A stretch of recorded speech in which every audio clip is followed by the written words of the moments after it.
Assalomu alaykum hurmatli kuzatuvchilar va treyderlar. Video davomida O'zbekistondagi eng ishonchli brokerlardan biri hisoblangan RoboForex haqida to'liq ma'lumot berishga, RoboForexda demo balans ochish, real balans ochish va ochilgan balanslarni MetaTrader 2 ga postanovka qilishni o'rgatib boraman. Demak, RoboForexni ishonchli deyishimga sabab, o'zim 1 yildan ortiq shu RoboForex bilan hamkorlikda ishlab kelyapman.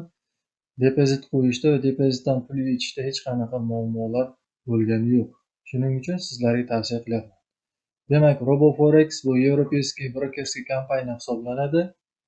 O'zimizda Toshkentda bosh ofislari mavjud. 24 soat davomida sizga o'zbek va rus tillarida qo'llab-quvvatlash markazlari yordam beradi. Demak, RoboForexda real balans ochishni boshladik. Demak, RoboForexga real balans va demo balans ochish silkasini ushbu video ostiga joylayman. Shu silka orqali o'tib, o'zingizga ishonchli brokerdan hisob ochib, daromad qilishingiz mumkin. Demak, boshladik. Birinchi открыть счетga kiramiz. Va bu yerdagi jadvallarni to'ldirib chiqamiz. Birinchi email adresimizni yozamiz.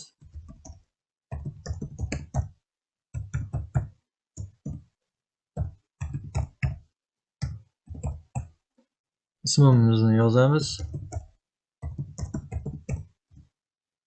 Familiyamiz. Albatta, pasportda keltirilgan shaklda ism va familiyani yozishni tavsiya qilaman. Shunda verifikatsiyadan o'tish osonroq va tezroq bo'ladi. Va telefon raqamimizni kiritamiz. Bu yerga bosib, ushbu so'zlarni kiritishni tavsiya qilaman. Va uchalasiga galочка qo'yib, registratsiyani bosamiz.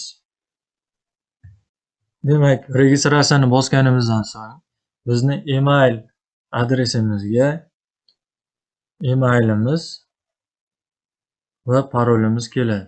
Demak, emailimiz bunda logon o'rnida va parol o'z o'rnida keladi. Bu yerda ko'rishingiz mumkin, €100 va boshqalarda onlayn kошелек ochishingiz mumkin va onlayn kошелегingizda paroli keltirilgan. Demak, bu yerdan parolni kopirovat qilamiz. Kopirovat qilamiz va saytga o'tamiz. Demak, bizni shaxsiy kabinetimiz ochildi va shaxsiy kabinetimizga kirishimiz kerak. Buning uchun o'sha email adresimizga kelgan parol va email adresimizni kiritamiz va shaxsiy kabinetimizga kiramiz.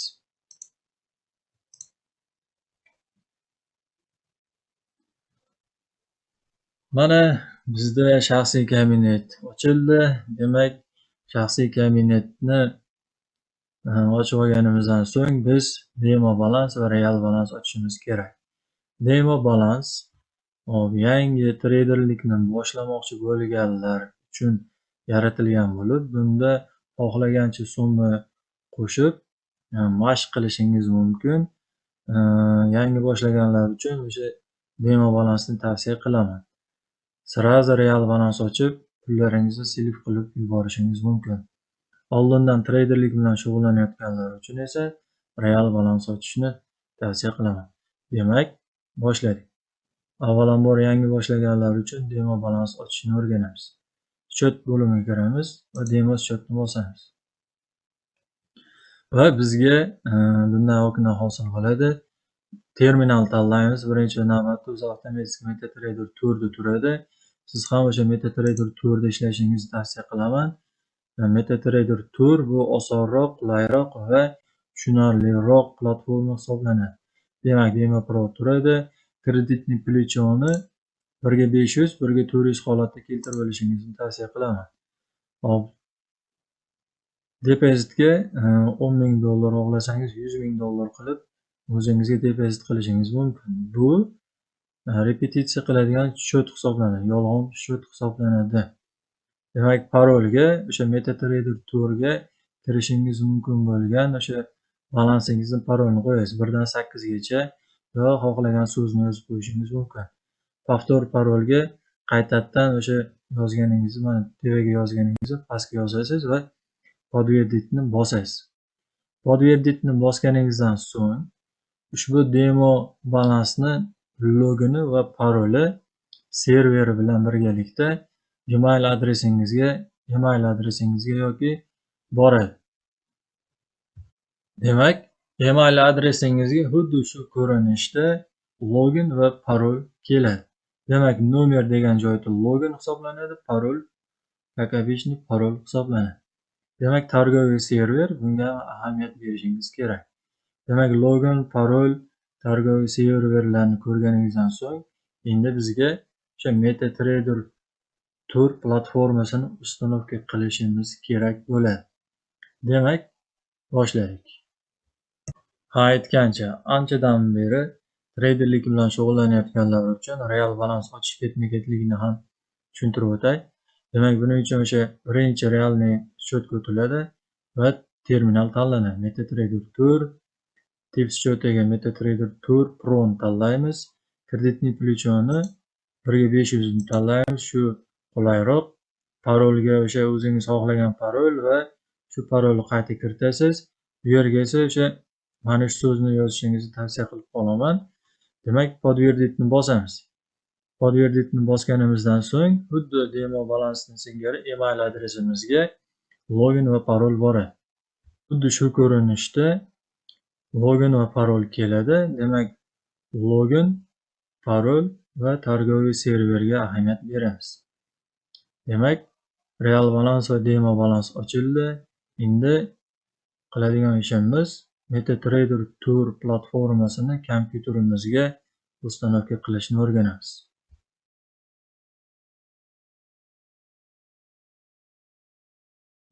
Demak, real balans va demo balans ochganimizdan so'ng oxirgi qiladigan ishlarimizdan biri MetaTrader Tour platformasini o'rnatish hisoblanadi. Demak, biroz pastroqqa tushamiz va MetaTrader Tourni sketchat qilamiz. Va MetaTrader Tourni o'zini sketchat qilamiz.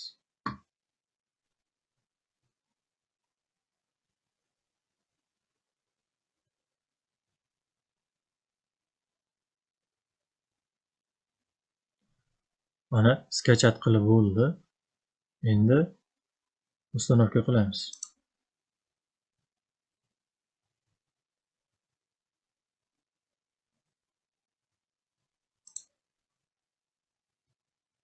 Дальше MetaTrader Tour ustanovka bo'lishi boshladi.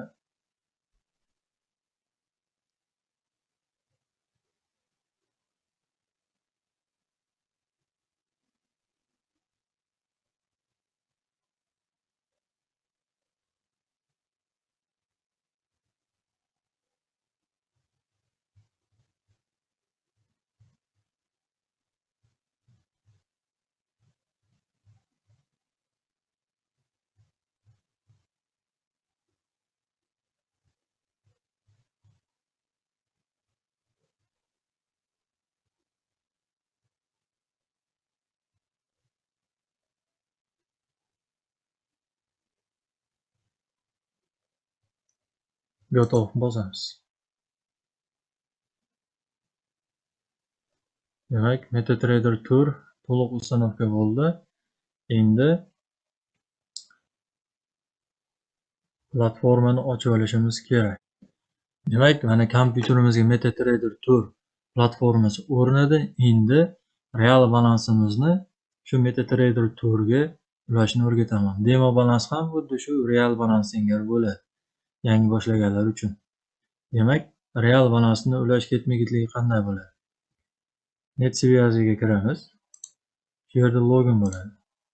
Loginga o'zimizning loginimizni va parolimizni kiritamiz va serverga ahamiyat beramiz. Demak, buning uchun email adresimizga qaytamiz va bu yerdan login, parol va serverni ko'ramiz. Demak, mana loginimiz, parol va serverimizni ko'rdik. Endi bu yerdan login va parolni kopirovat qilib ko'chirib olamiz va joylashtiramiz. Ahamiyat berishimiz kerak server nomiga. Chunki serverlar ko'p. Shuning uchun serverni adashtirmaslik kerak. Targoviy server demak RoboForex Pro 3 hisoblanadi. Shuni tanlaymiz MetaTrader 4 da. Demak, mana login, parolimizni kiritdik va endi serverimizni tanlashimiz kerak. Demak, RoboForex Pro 3 edi. Bosamiz va Galaxy'ni bosib, loginga bosamiz.